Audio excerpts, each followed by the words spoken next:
Fala, irmão Carlos. Não, você falou do hipnotista e do terapeuta, né? Então me surgiu um questionamento aqui. Eu Uhum. posso dizer, por exemplo, que todo terapeuta é um hipnotista, mas nem todo hipnotista é um terapeuta. Exatamente. Todo terapeuta é um hipnotista. Se você pegar, você da linha da psicanálise, né? Sim. A psicanálise tem hipnose o tempo todo. Aquela conversa vai envolver. E qual é a ideia da psicanálise? Encontrar a origem do transtorno e modificar aquele comportamento. Então é um processo hipnótico. A única diferença é que ele não é um transe formal. Tipo, agora fecha os olhos, respire, eu vou fazer a contagem. Não é isso. E às vezes, dentro de um processo terapêutico, você vai ensinar algum exercício de respiração, de concentração, e já é hipnose. Mas nem todo hipnotista é terapeuta. Em algum momento da minha vida, eu fui hipnotista e não era terapeuta. Eu fazia hipnose para entretenimento e tá tudo certo. A gente sempre fala a diferença. O hipnotista é o que pratica a hipnose. O hipnólogo, ele pratica e estuda. O hipnoterapeuta, ele pratica, estuda e faz terapia, usa a hipnose no contexto terapêutico dele. Um hipnólogo, ele não, pode ser que ele não seja praticante. Sempre que pode ser que ele seja apenas um admirador e um estudioso de artigos ou literatura, mas não quer dizer que ele seja um hábil hipnotista. Qual que é o melhor ser, Carlão? Todos. Todos. Quanto mais, mais. Sem dúvida. Complementando o que o Carlos falou, quando a gente está na psicanálise, a gente está trabalhando a associação livre, Associação livre. você coloca a pessoa no divã, então a pessoa já te está olhando lá, mesmo em vigília, mas só que ela está olhando um ponto fixo, sem distração, ela já vai buscar lá no subconsciente, então acaba Já tá sendo um hipnose. tipo de hipnose diferente, né? Você não faz de forma certeira igual a gente faz aqui na hipnose. Mas na psicanálise, tudo a gente pode trabalhar. Se a gente está buscando subconsciente, está buscando ressignificar coisa, a hipnoterapia é parecida. É parecido. Só que em vigília.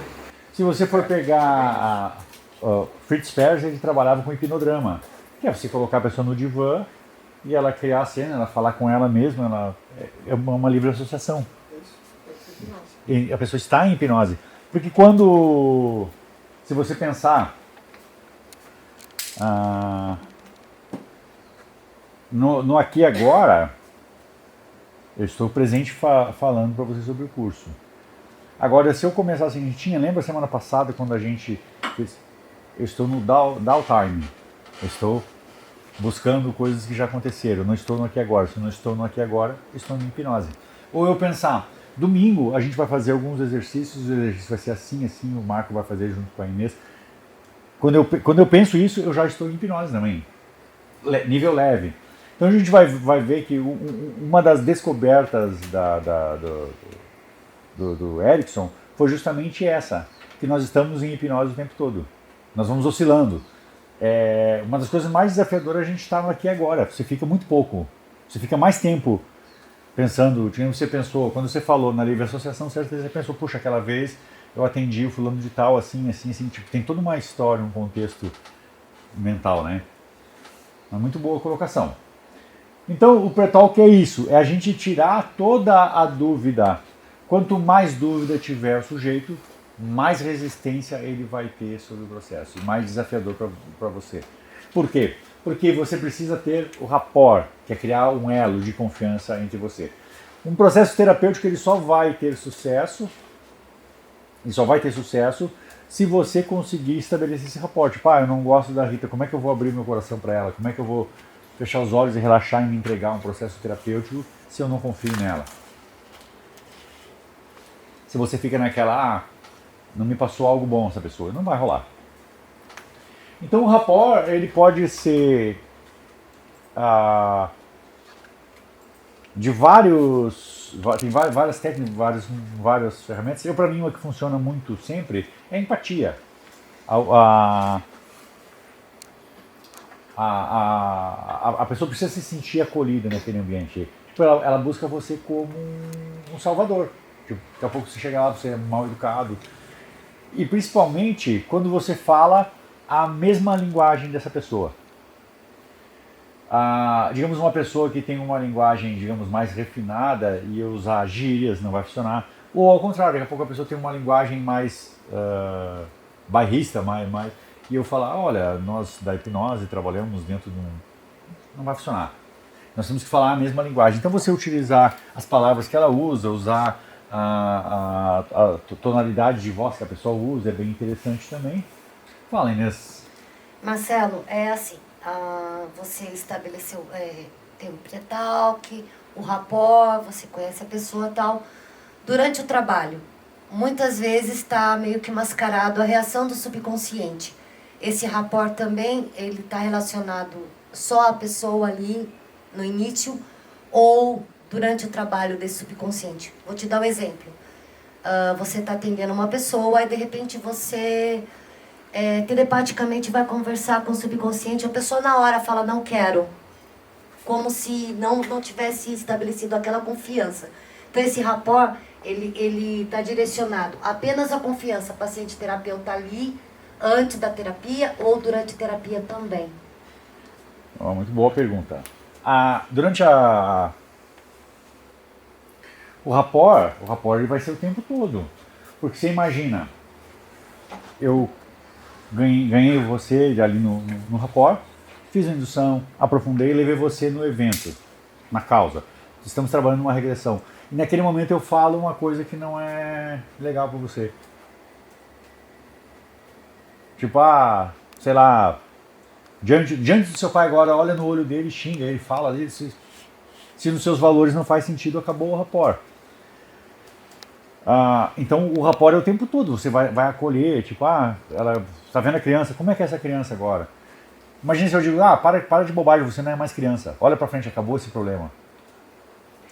Então acabaria o rapport ali. Só que a pergunta que você trouxe, talvez ela não seja propriamente o rapport. Porque às vezes você vai trabalhando naquele processo terapêutico, eu levo você até lá e você não quer soltar o problema. Sim, é isso. Uma fuga, na verdade. Então não é o rapport. Tá. Então o rapport existe, está rolando, só que aí qual a nossa habilidade como terapeuta? Porque se esse paciente ele soubesse resolver, ele não me procurava. Então daqui a pouco, quando tem essas questões, está envolvido pai, mãe, ou alguém com autoridade muito grande, tem algo muito pesado. Então a ideia, nós vamos usar o protocolo do Erickson, que é para aliciar de uma forma que envolva aquele... Não, eu vou soltar isso. Então no teu caso, no caso que você citou, nem é o rapport, é tipo a pessoa, vamos resolver isso aí, não quero. Não quero olhar para isso agora. Então talvez seja um momento... Porque eu digo que a anamnese ela não é só de olhos abertos. A anamnese ela pode ser durante o transe. Que a pessoa traz informações e você vai acrescentando aquelas informações porque você vai usar aquilo a favor dele ou contra ele daqui a pouco. Fala, irmão Carlos. Então, dentro daquilo que... eu vi que dentro disso que você falou, Inês, eu acho interessante a gente lembrar da questão dos mecanismos de defesa, né, que são acionados. Isso. Então, durante o processo terapêutico, você pode estabelecer um rapport com a pessoa e ela ter esse vínculo. Quando ela chega naquele ponto-chave, o mecanismo de defesa vem e fecha tudo. Aí eu acho que a habilidade para a gente quebrar aquele mecanismo, né, a gente entender o processo dela e tentar contornar aquele mecanismo até quebrar para conseguir um efeito. Mas com o rapport, tipo, com elegância. Durante o rapport. Porque se ela já disse não adianta, agora olha para isso. Eu toco sua tese e você vê, não vai. Você acabou o rapport, acabou a terapia. Então, vocês vão ver durante esse curso que muitas vezes eu ganho a partida, como diz o Léo, na conversa. Você vai enrolando, daqui a pouco a pessoa, acho que está na hora de ressignificar mesmo. Então, porque o processo terapêutico, pode crer, por isso que a gente veja você que boa parte, até quem está assistindo agora em casa essa gravação, entende que não tem como, a gente vai estudar muitas vertentes ainda de terapia e de hipnose e vai continuar faltando sempre pra gente, né? Porque a humanidade está em evolução, então isso significa que a gente precisa também estar. O que acontece? O sujeito viu o problema, eu tenho que achar aquilo para resolver, eu tenho que trazer uma forma daqui a pouco para ele tem que ter consciência, ou seja, não adianta o terapeuta, tem algumas linhas de terapia que fazem dessa forma e obviamente não tem resultado, vai ter uma taxa baixíssima. Ó, eu entendi o problema da Inês aqui, eu digo, ó Inês, fala o seguinte, ó, segunda-feira você vai lá na sua irmã, você perdoa ela, você vai lá, termina o seu casamento, tá melhor, eu acho que você deve se divorciar. Eu tenho uma solução. Agora, qual é o processo terapêutico? A terapia é consciência. Por que muitas vezes você está batendo um papo com um amigo ou com uma pessoa, puxa, eu não tinha pensado nisso. Então a hipnose do Erickson é justamente isso, é trazer você para um estado de consciência. Então quando a pessoa me fala no Pretalk que tem medo, eu sempre digo, a hipnose não é um domínio da mente, eu não vou dominar a sua mente, eu vou devolver o domínio da sua própria mente. Porque quando uma pessoa está numa crise de ansiedade, numa fobia, repetindo um comportamento, ela está em hipnose. Esse era o conceito do Erickson, que esse comportamento desacerbado já é uma hipnose. Tipo essa pessoa mesmo que você falou, tipo uma repetição de comportamento, não querer mexer no problema, não querer olhar para o problema, preferir ficar na dor do que ir adiante, é uma hipnose, não deixa de ser uma hipnose. Então, durante muito tempo se achou que a hipnose era apenas o estado aquele induzido. Não, hoje a gente pode dizer, hipnose, estado natural ou induzido. Estado natural ou induzido com algum propósito. O nosso propósito, trazer uma transformação positiva. Se você for ver, por exemplo, ali, o palestrante, ele faz hipnose. Ele vai vender o peixe dele com hipnose. Na TV você compra, você assiste um mundo por causa da hipnose. Mas muito boa essa pergunta. Então a gente vai realimentando o curso com perguntas.